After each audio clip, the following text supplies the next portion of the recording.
lot about Paddy. So the thing which has always puzzled me about Paddy is whether he has a genie with him.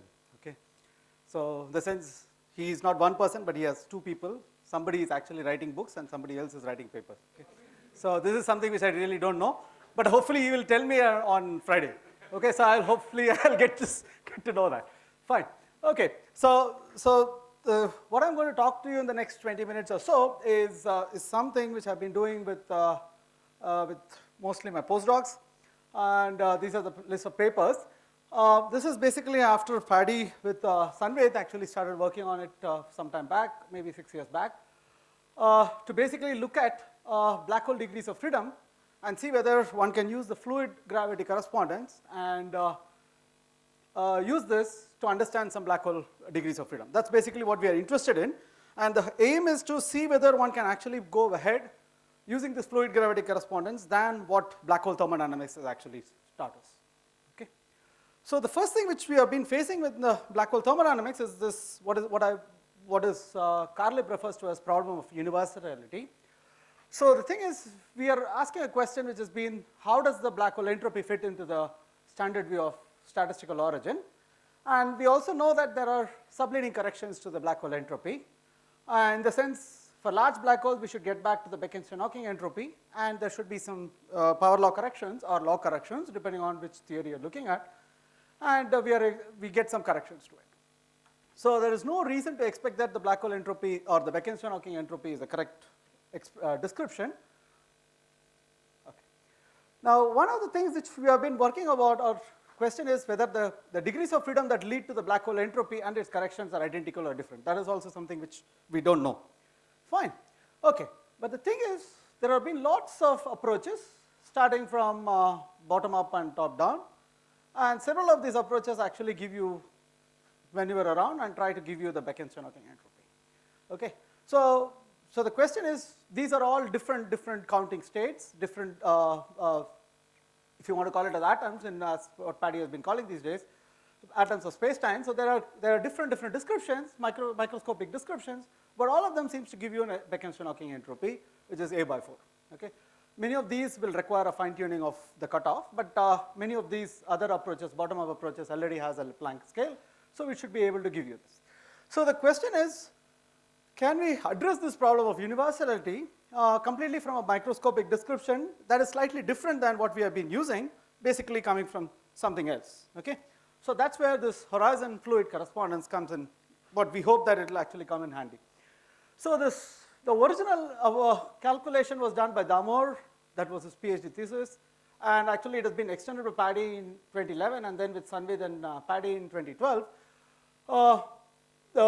What initially Damore said was that you look at Einstein's equation, project it on any double null surface, the equations of motion will be similar to that of a viscous fluid. So Paddy has extended it to a much general horizon. He just doesn't think that event horizon are specials. He's looking at all horizons. So there, this analogy is not strictly correct because it has other terms. So I'm not going to look at it. I'm going to look at event horizons for the present. And if you project it, what you get is something like this. So I will explain what is this in the next slide. So you get an equation which has some derivatives with respect to time and then spatial derivatives. There are some terms, and there is a stress energy tensor which are hanging around. Okay. So I don't want to get into the details of each and every term, but there are certain terms which are actually necessary. One is the pi a is the momentum surface density, and sigma ab is the velocity shear tensor. Theta is the fluid expansion parameter. TAB is the stress energy tensor, surface stress energy tensor on the surface. And if you map it to what we know from the Navier-Stokes equation, if you compare it, then this is related to the pressure, this term, the kappa by 8 pi can be related to the pressure. The shear viscosity is, as in the Landau notation, is zeta is 1 by 8 pi, and the bulk viscosity is zeta, which is here, which is minus 1 by d minus 3 by d minus 2. Okay. So there is a one-to-one mapping one can actually do, looking at Einstein's equation projected onto the surface, event horizon. Here specifically we are looking at event horizon. Then one can do a mapping to the Navier-Stokes equation and look at terms each and everything of it. Okay. So what I am going to focus on basically one, but I am going to discuss two of them. One is basically the bulk viscosity and the shear viscosity. Now, as you can notice, the bulk viscosity is negative and the shear viscosity is positive. Okay? And the second important thing is bulk viscosity is dimension dependent. It has a d minus 3 by d minus 2, and the shear viscosity is independent of the space-time dimension. Okay? So what we are actually looking at is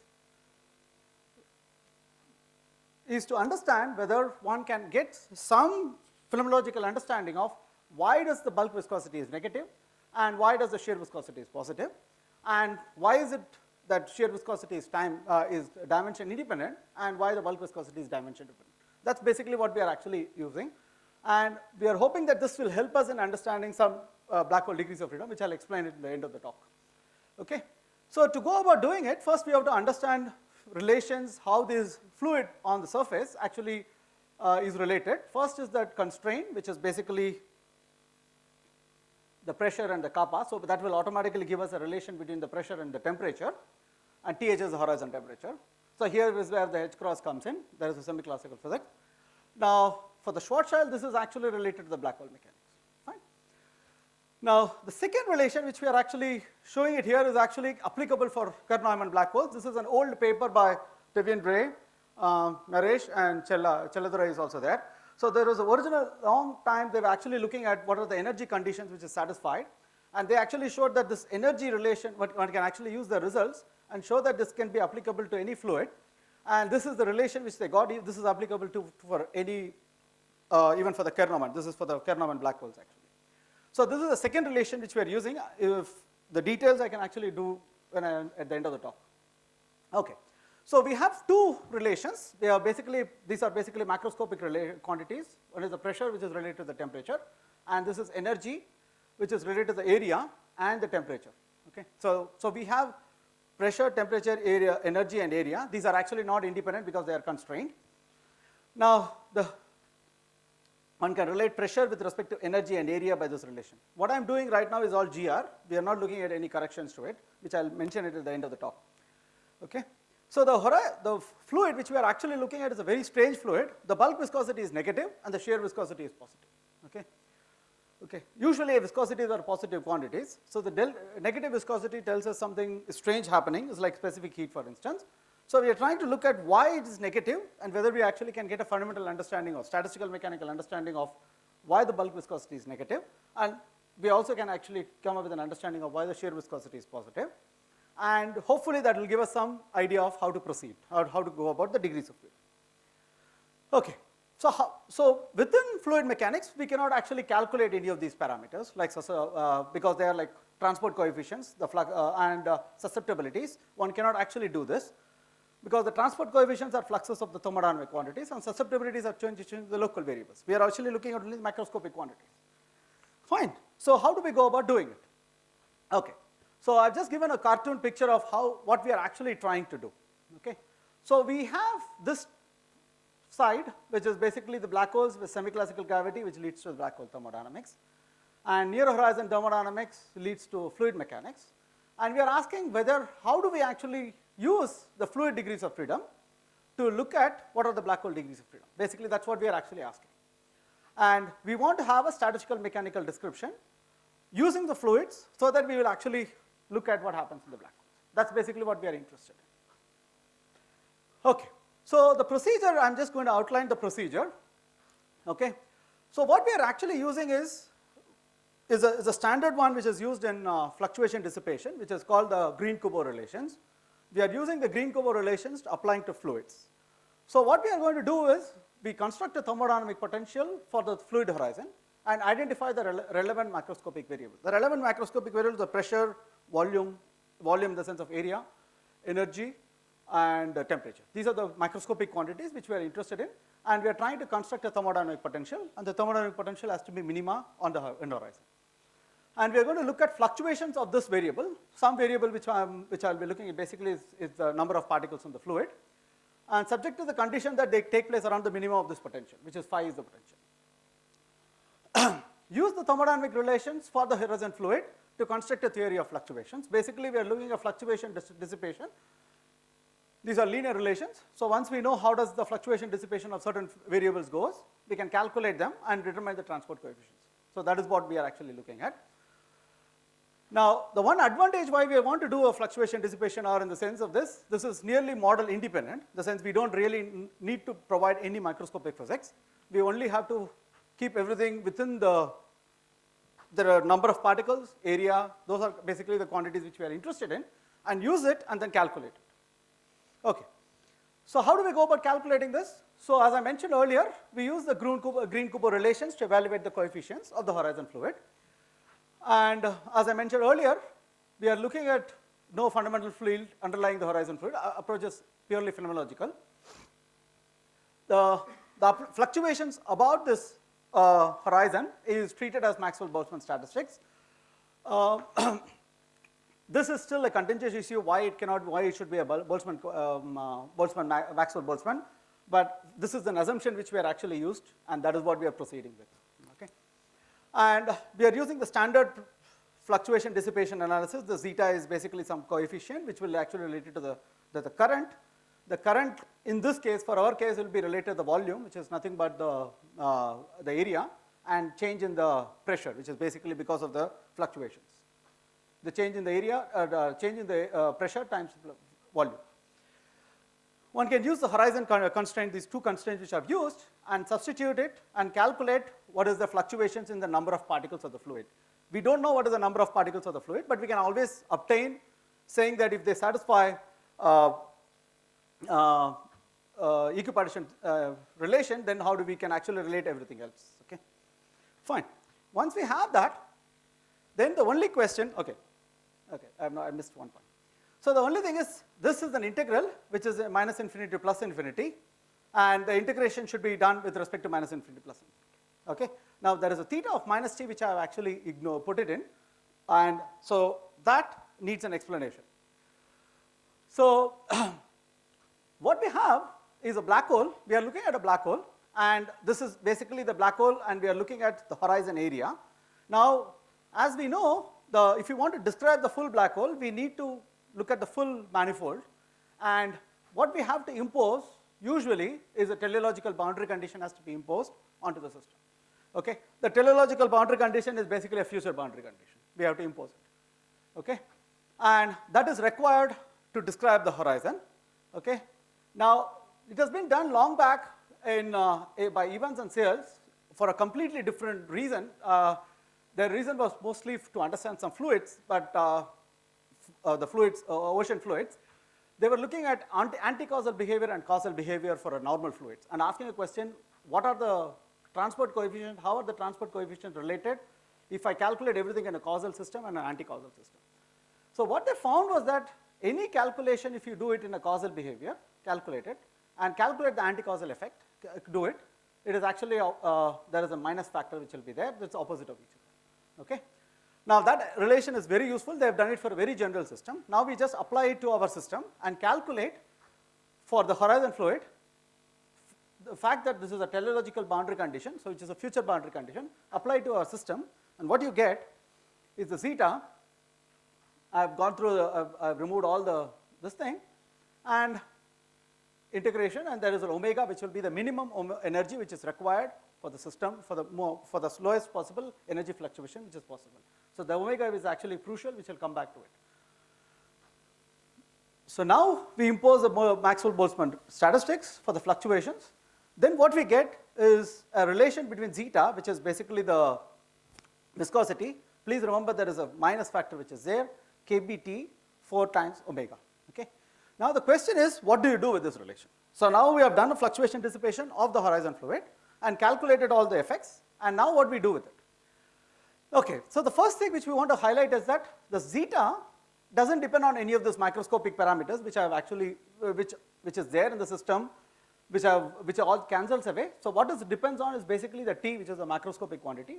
Kb is Boltzmann constant, and omega, which is the frequency, which is what we have to determine, which we have not determined yet.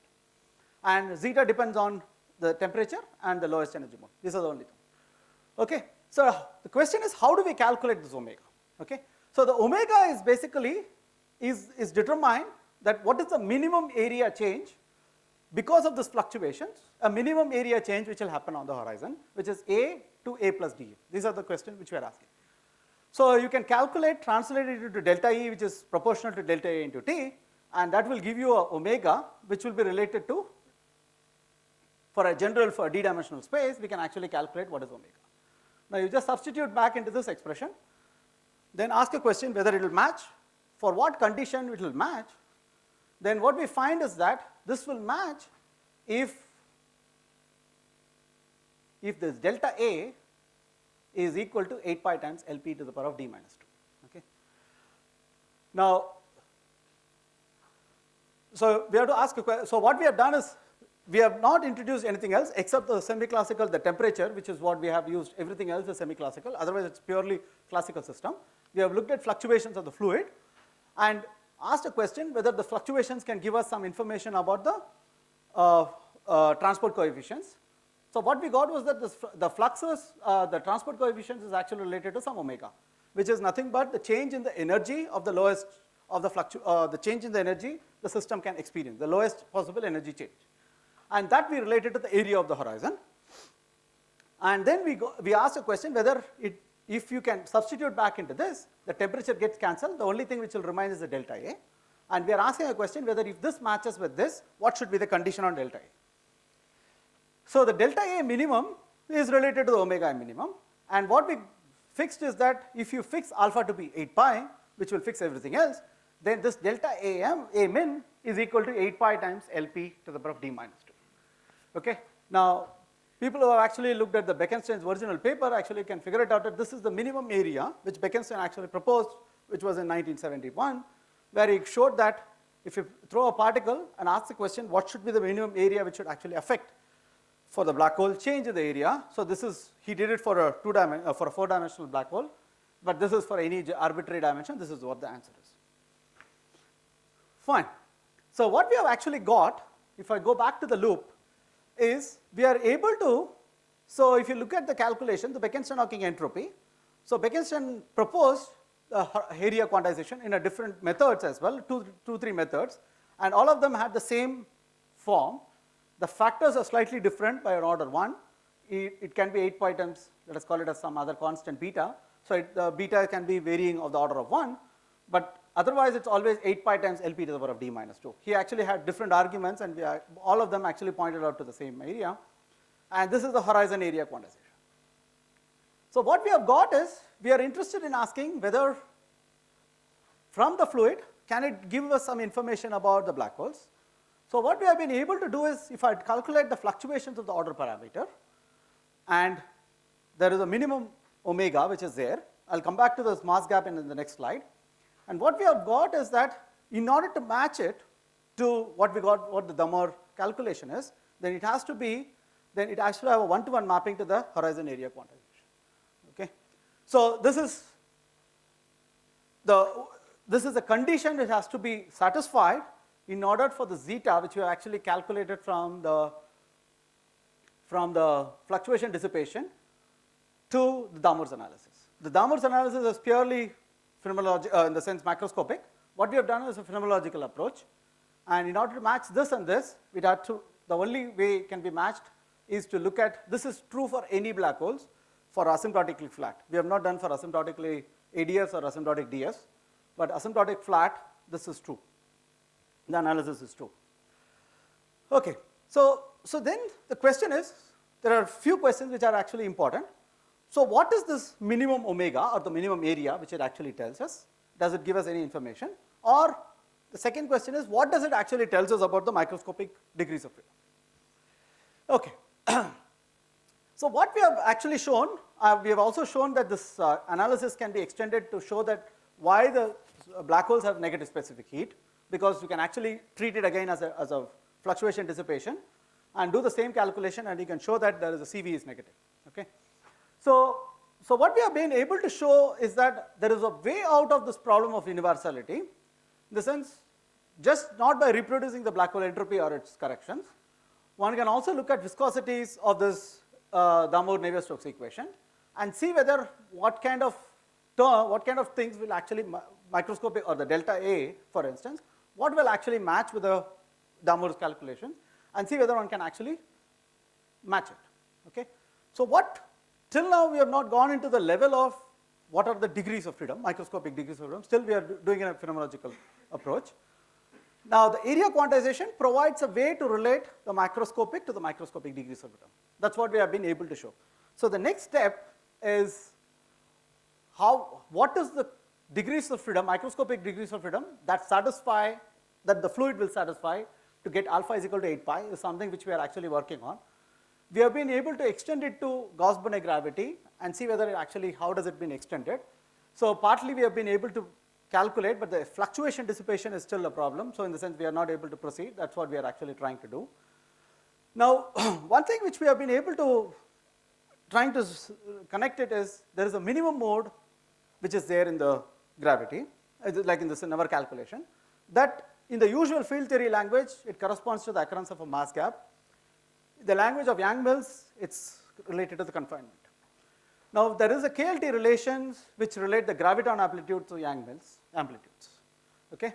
So the question which we are currently pursuing is whether this confined or the minimum mode which is there, can it actually tell us some information about this KLT relation? Can it shine more about it? The KLT relations are usually done on Minkowski space or a pure de Sitter or a pure anti-de Sitter. Okay? It has not been extended to any other spaces. So this is something which we are actually exploring and see whether what happens. That's right. Thanks.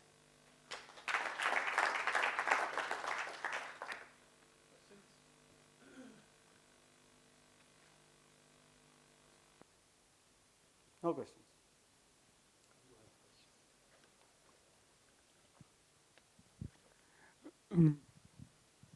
I'm glad that you think about fluid dynamics. Okay.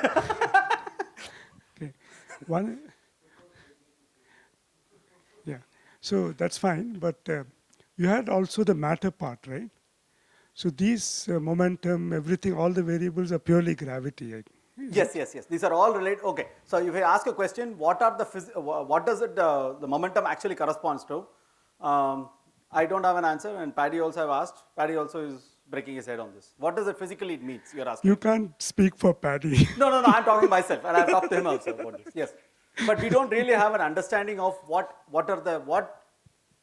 part of the gravity corresponds to what does it momentum correspond to? That is the question which I think you're asking, right? What does it physically correspond to? What momentum it is? Yes. What does it correspond to? And also, what does negative shear viscosity mean? I mean, it'll be disaster in a real fluid. Specific heat is also negative, right? So that will also be a disaster. Can you have a turbulent space-time?